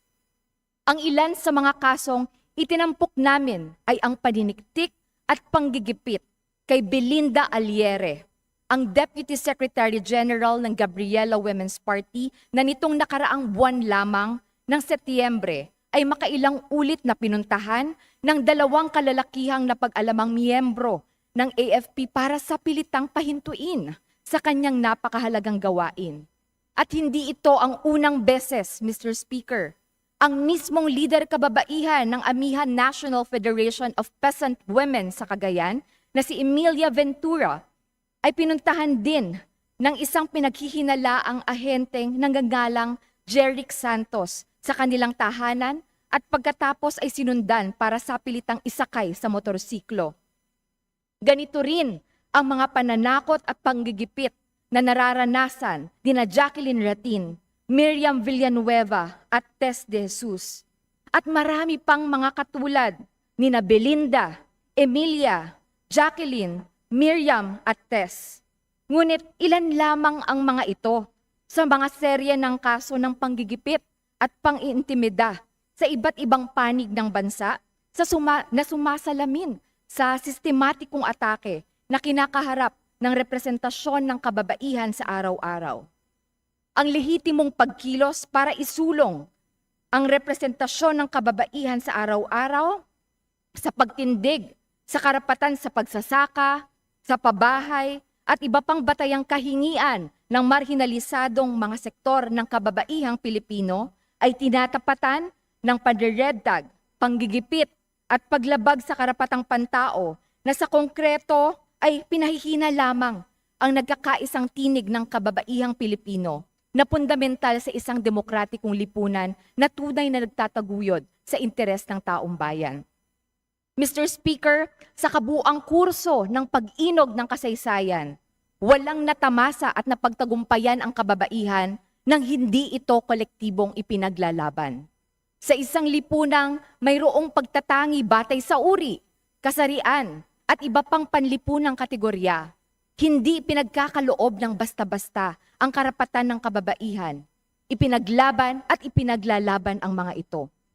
Mula kina Gabriela Silang, Gregoria de Jesus na nakidigma para itatwa ang abuso ng mga kolonisador, sa kababaihan ng malolos na iginiit ang kanilang karapatan sa edukasyon, ang kilusang suffragist at ang daan-daang libong kababaihang Pilipinong ikinampanya ang ating karapatan sa pagboto at politikal na partisipasyon sa isang plebisito.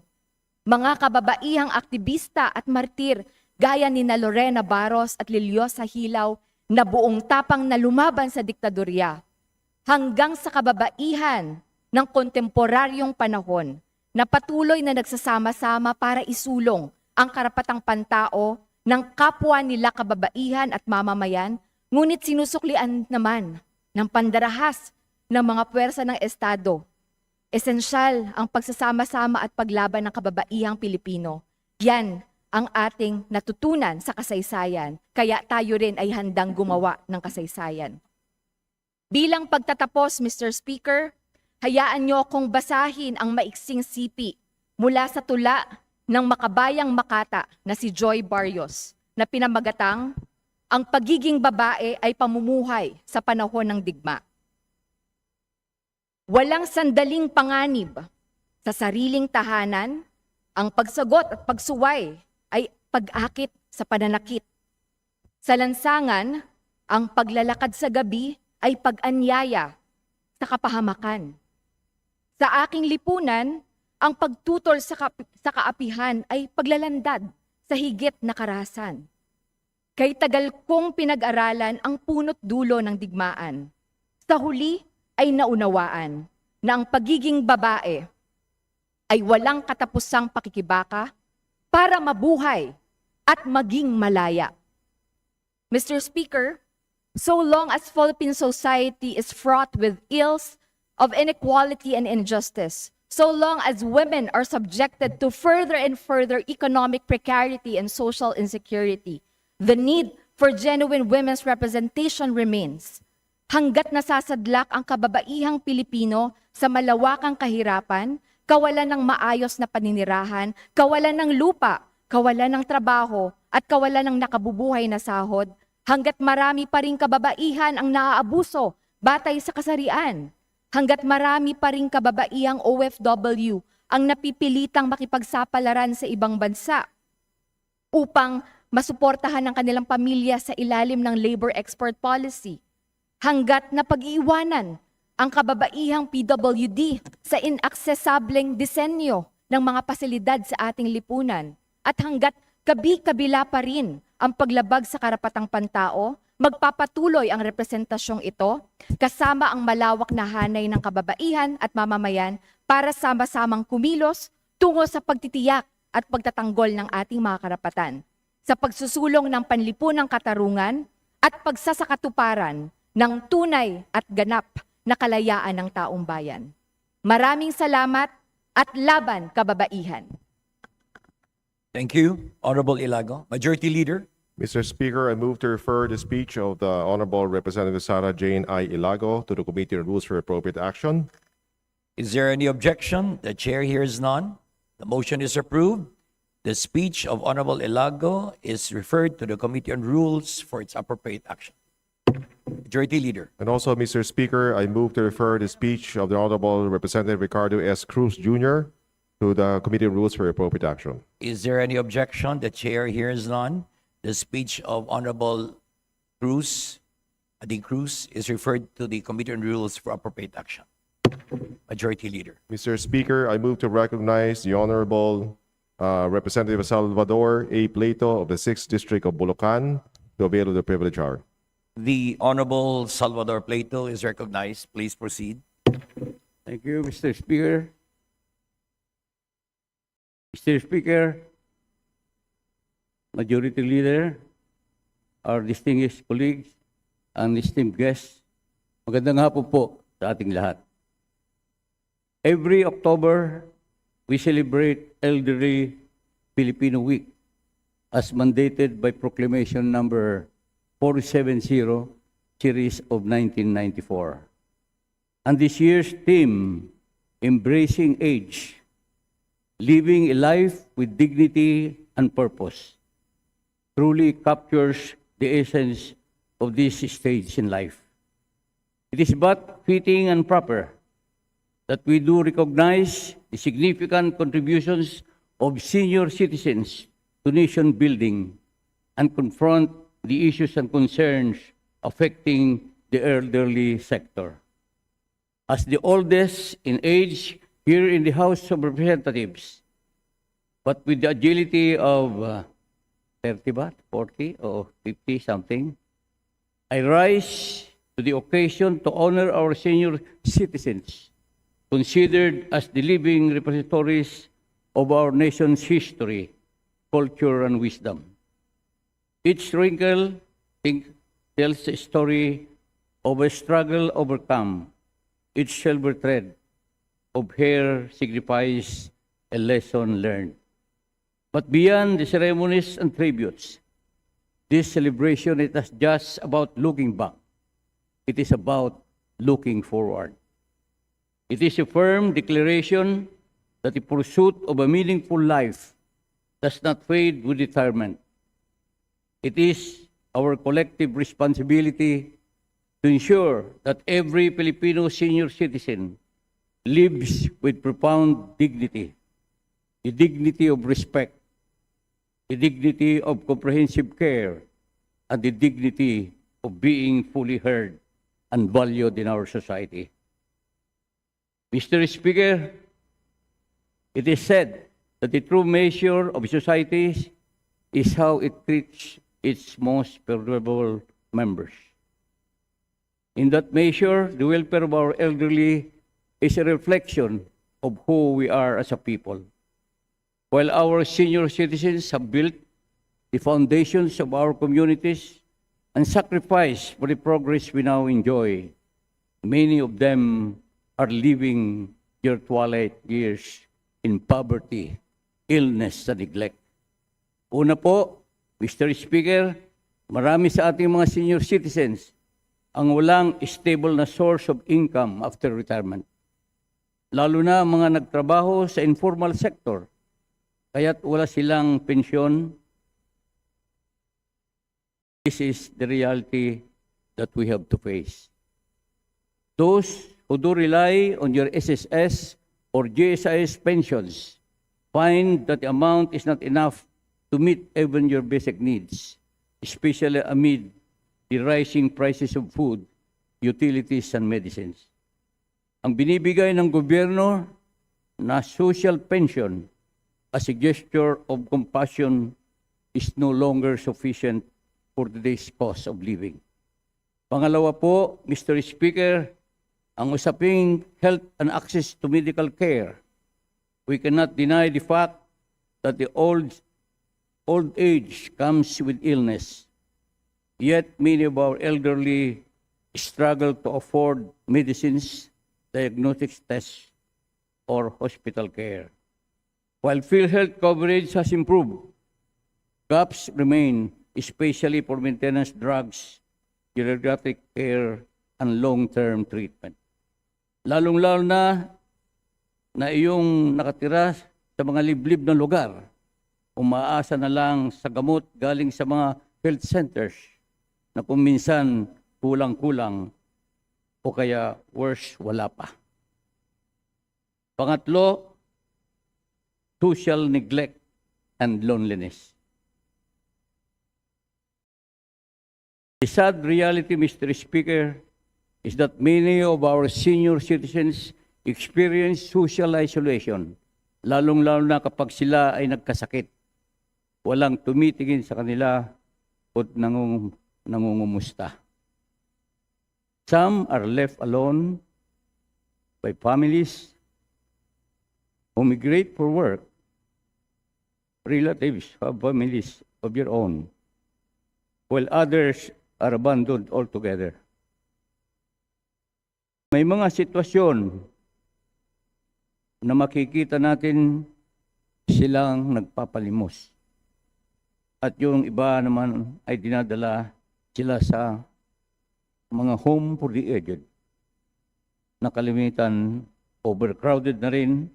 Mabuti kung mayroon home for the aged sa lahat ng probinsya, especially sa far-flung areas. Pang-apat, Mr. Speaker, digital and social exclusion. In this age of digital transformation, many elderly Filipinos are left behind. Gaya ng transaksyon sa bangko, sa healthcare appointments, sa pagkuha ng benefits sa gobyerno na naging online na rin. Gaya ng sa GSIS, bigla na lang natigil ang aking akarampot na pensyon.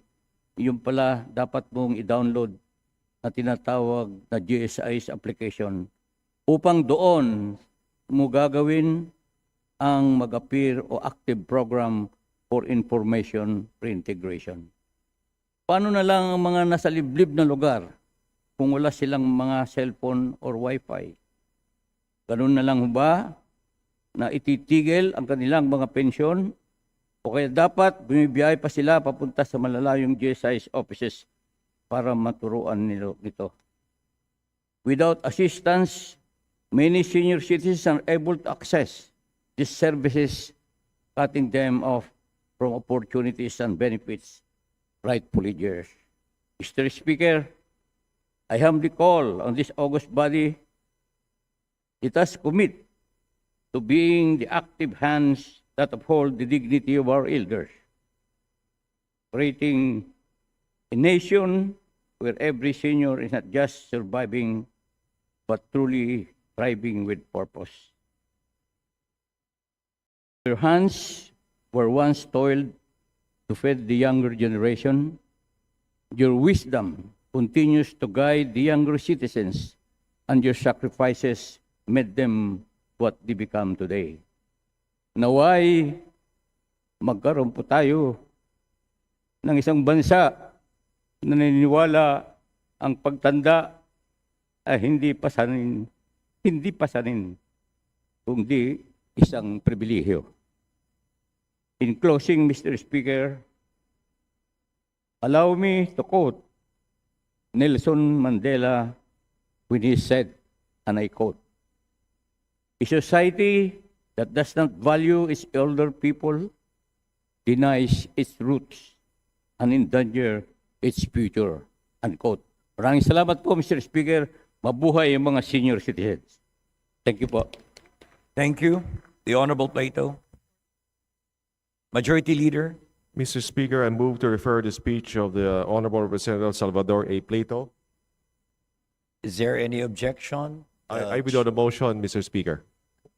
Mr. Speaker, I move to recognize the Honorable Representative Percy Sandoval to interpolate or to make a manifestation. it's Percy Yes, the Sandina, gentleman is Mr. allowed. Speaker. Yes, thank you. This is to express the most profound support, Mr. Speaker, to the message of the youngest member of the House of Representatives at heart, for his very passionate call for action to this House, for us to give due attention and priority to the interests of for the welfare and well-being of our senior citizens. Indeed, hindi pasanin ang pagtanda kundi isang pribilehiyo, as the good representative has put it. Having said this, Mr. Speaker, we hope that the other members of the House of Representatives who share the same passion for the senior citizens in our country will also share our passion for the immediate passage of an important measure that will give protection to our senior citizens, which is the anti-elderly abuse that has been sponsored by this representation. And having said that, Mr. Speaker, we laud all the senior citizen members of this House, all those who are passionately representing this sector.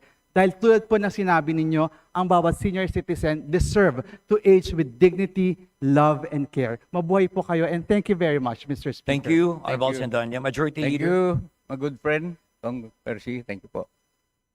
Mr. Speaker, I move to refer the speech of the Honorable Representative Salvador A. Plato, as well as manifestation of Representative Percy Sandoval to the Committee on Rules for Appropriate Is there Action. any objection? The chair hears none. The motion is approved. The speech of the Honorable Plato and the manifestation of Honorable Sendanya is referred to the Committee on Rules for Appropriate Action. Majority Leader. Mr. Speaker, there being no other members who wish to avail of the privilege hour, I move to close the privilege hour. Is there any objection? The chair hears none. The motion is approved. The privilege hour is closed. Majority Leader.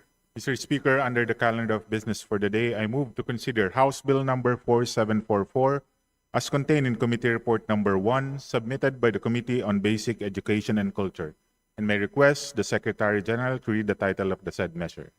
The Secretary General is directed to read the title of House Bill 4744. May proceed. House Bill 4744, an act establishing the Private Basic Education Voucher Program, providing for the creation of the Bureau of Private Education and appropriating funds therefor, repealing for the purpose sections 2, 3, 4, 2, 4, 3, 5, 6, 7, 12, 14, and 15 of Republic Act number 8545, otherwise known as the Expanded Government Assistance to Students and Teachers in Private Education Act, which amended Republic Act number 6728, otherwise known as the Government Assistance to Students and Teachers in Private Education Act. Majority Leader. Mr. Speaker, I move that we open the period of sponsorship and debate. Is there any objection? The chair hears none. The motion is approved. Majority Leader. Mr. Speaker, I now move that we recognize the Honorable Representative Roman Romulo of the Lone District of Pasig City to sponsor the measure. The Honorable Roman Romulo of the Lone District of Pasig City is recognized. Please proceed. Thank you, Mr. Speaker, Majority Leader. Mr. Speaker, esteemed colleagues, allow me to sponsor Committee Report number 1 on House Bill number 4744. It is the declared policy of the state to protect and promote the right of all citizens to quality education at all levels, and shall take appropriate steps to make such education accessible to all.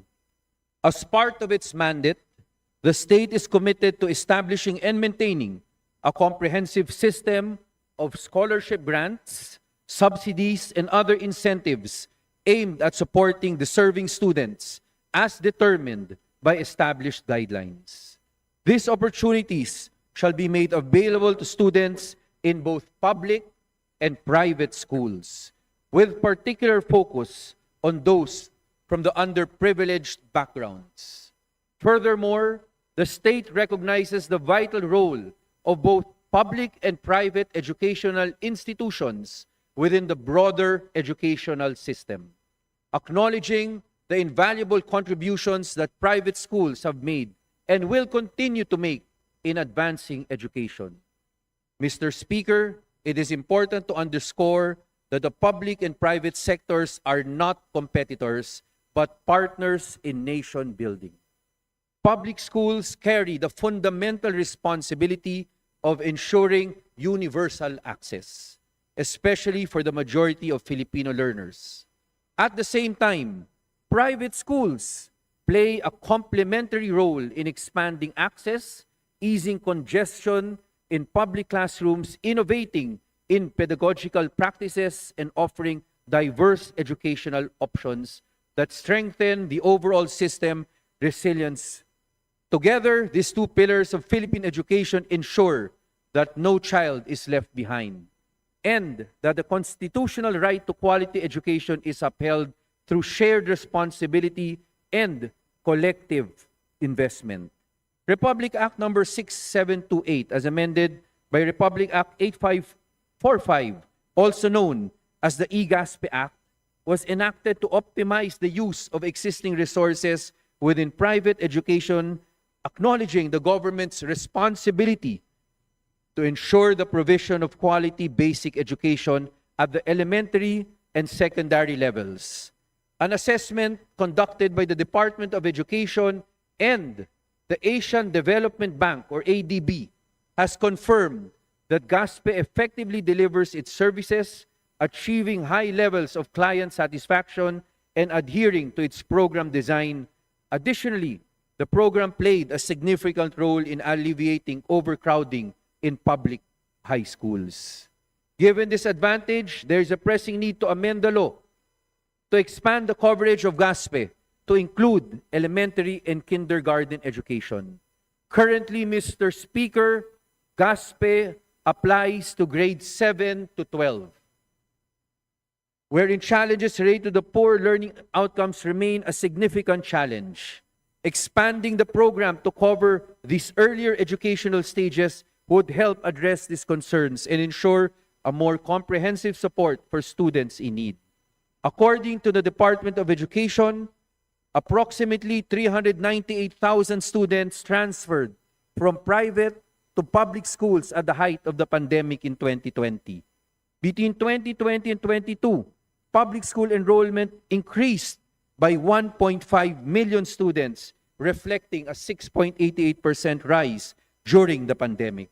In contrast, private schools faced a significant decline, with enrollment dropping by 997,000 students, a decrease of 23% compared to pre-pandemic levels. The proposed measure would also help address the nationwide shortage of 165,443 classrooms, which currently affects approximately 5.1 million students, commonly referred to as I-learners, who are compelled to study in overcrowded DepEd classrooms. Hence, this bill shall carry out the following main goals for its proper implementation. 1, to make quality basic education accessible by providing financial assistance to learners in DepEd schools who wish to study in private schools.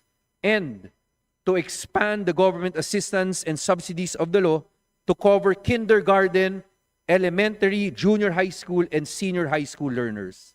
Mr. Speaker, dear colleagues, this bill features, among others, the following salient provisions. Expands the coverage of private basic education voucher beneficiaries to kinder to grade 6. Currently, grade 7 to 12 lang po ang covered. Under this proposed bill, kinder to grade 6 will now be covered by the voucher system. It also sets specific criteria for voucher assistance. It empowers student choice through a system that allows students and parents to select their preferred schools from a registry of participating recognized schools subject to availability of slots.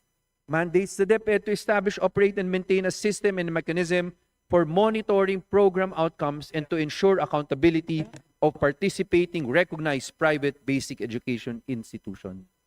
Mandates the DepEd to establish a program of assistance for the development of qualified recognized private schools and prescribe specific conditions in the implementation of the voucher system. Equitable allocation of the voucher program among all regions, including BARM.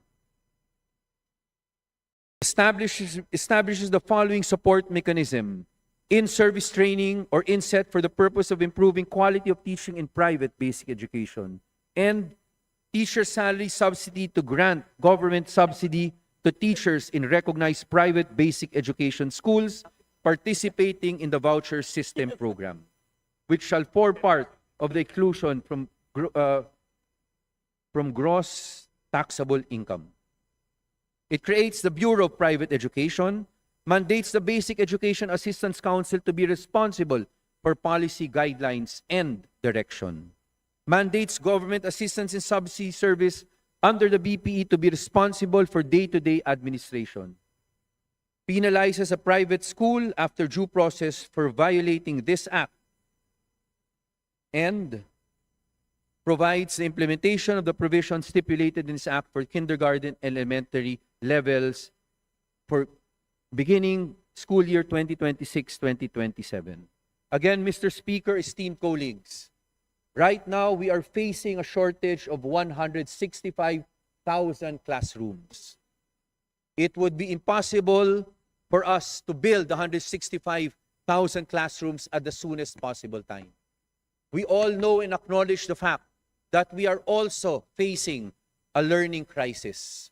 Many of our students in our basic education lack functional literacy based on all surveys that have been conducted. We need to act and we need the help of the private schools. Under this measure, the expansion of GASPE or the voucher system to K-6 would allow our students in congested DepEd schools to transfer to nearby private schools. And let me also point out that under the proposed measure, it will now be outcomes-based. All private schools that wish to avail of the voucher system must have their students take the assessment test to be given by the Department of Education. Mr. Speaker, esteemed colleagues, this bill passed on third and final reading during the 19th Congress. Hopefully, this 20th Congress passes this measure at the soonest possible time. Thank you, Mr. Speaker. Thank you, esteemed colleagues. Thank you, Honorable Roman Romulo, Majority Leader. Mr. Speaker, I move to suspend consideration of House Bill number 4744.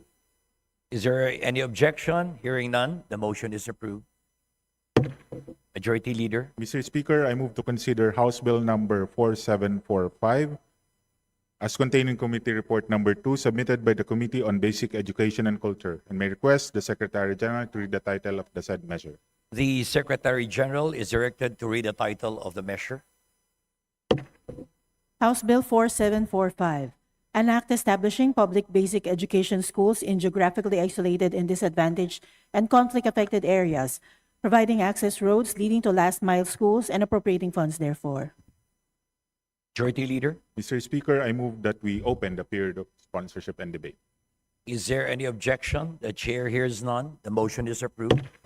Majority Leader. Mr. Speaker, I now move that we recognize the Honorable Representative Roman Romulo of the Lone District of Pasig City to sponsor the measure. The Honorable Roman Romulo of the Lone District of Pasig City is recognized. Please proceed. Mr. Speaker, esteemed colleagues, allow me to sponsor Committee Report number 2 on House Bill number 4745. The Last Mile Schools Act is not just about building schools. It is about securing the future. It seeks to ensure that no Filipino child is left behind regardless of where they live, their cultural background, or the geographic challenges that stand in their way.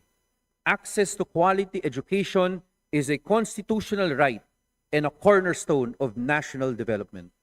Education remains the greatest equalizer, opening doors of opportunity for every Filipino.